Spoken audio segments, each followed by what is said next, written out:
So let's travel back in our time machine not so long ago to the Biden years when the media and the DOJ told us the biggest threat to America was, of course, MAGA extremists, parents at school board meetings. Those are domestic terrorists, Catholics, Trump voters, basically anyone in a red hat. If you were wearing a hat that was red instead of black right now, you would be a domestic terrorist. Now, I wouldn't even have to say MAGA. No. Just the red would make you a big problem in society. And a new report shows just how wrong those reports are. There was a survey from the Network of Contagion Research Institute in partnership with Rutgers University Social Perception Lab that finds a broader assassination culture appears to be emerging within segments of the U.S. public on the extreme left, with expanding targets now including figures such as Donald Trump.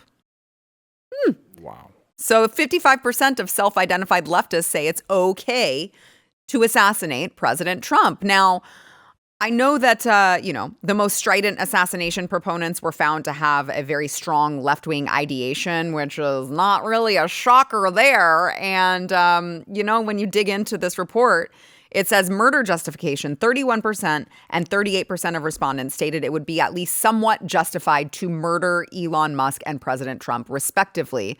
These effects were largely driven by respondents that self-identified as left of center, with 48% and 55% at least somewhat justifying murder. How do you somewhat justify murder?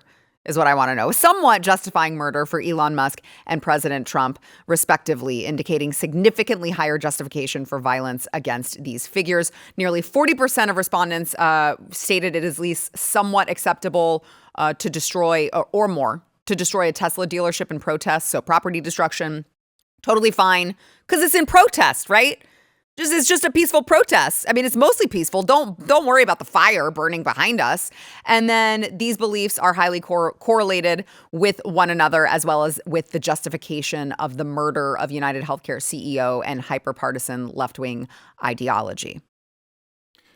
So it's okay to be somewhat against the Constitution. It's okay to be somewhat against God. It's okay to be somewhat against this nation, be somewhat non-patriotic, be somewhat treasonous, be somewhat of a murderer. Yeah, be somewhat murderous is what I'm like. What? How do you somewhat? Doesn't that line up with, murder? I think I'm a man, but not a man, but maybe a woman, but maybe not sure. Not me, though. I'm speaking about them, right? This is their whole universe is milquetoast. Their whole universe is an indecision, is in... The ends justify the means. 100%. And that's it depends what it boils down to. on what's the ends. The ends is this. Yeah, then somewhat.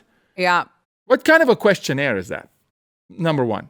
Is murder right or wrong? No. Well, Is murder somewhat right? Well, what are the details in the murder? I need to know more. No, it's more about, how do I feel today? Right.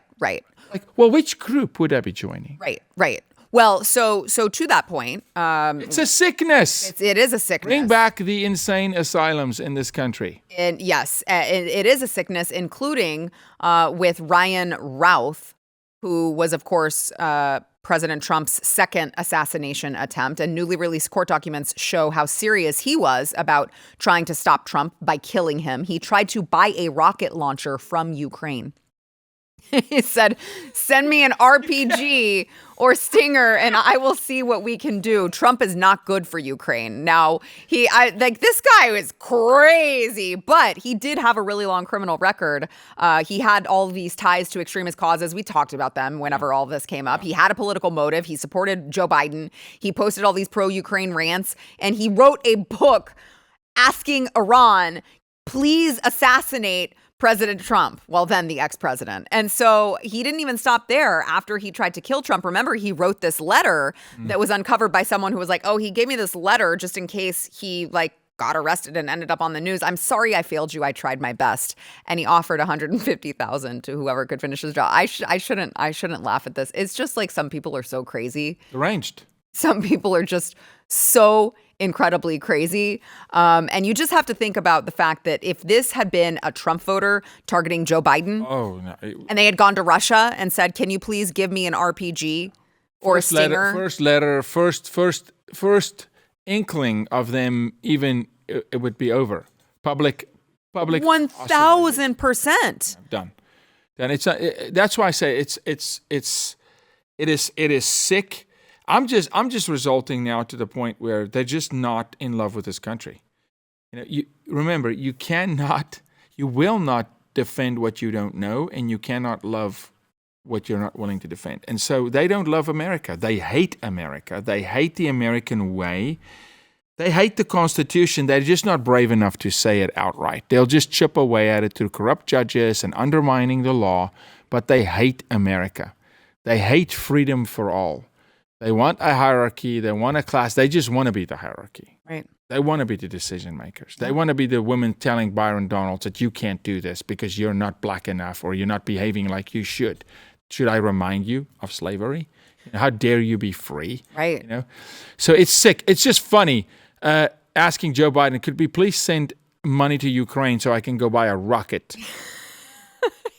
He was like, it's probably an American rocket. He was like, listen, rockets get lost all the time when we send weapons to other countries. No one's going to miss one puny little RPG. Can you just spare we one? We laugh about it, right? But I mean, I have to. But we should laugh, otherwise you'd cry. But right. But then we want to argue whether an MS-13 member should stay or not. It's the same group of people. Right. And now I will say, I know that there are other members of the alternative media who are trying to connect this directly to, Zelensky, saying Zelensky should have warned the United States. We don't have details on exactly who Ryan Routh was talking to in Ukraine. So we don't really know if the government was involved or if the government in Ukraine didn't do its due diligence to warn anyone. We don't really know that yet, although it wouldn't surprise me. Mm-hmm. So that's where I'm going to leave that. If you like this clip and you want to see the full episode, click here. And if you want to subscribe to the channel, come on, you know you do. Click here.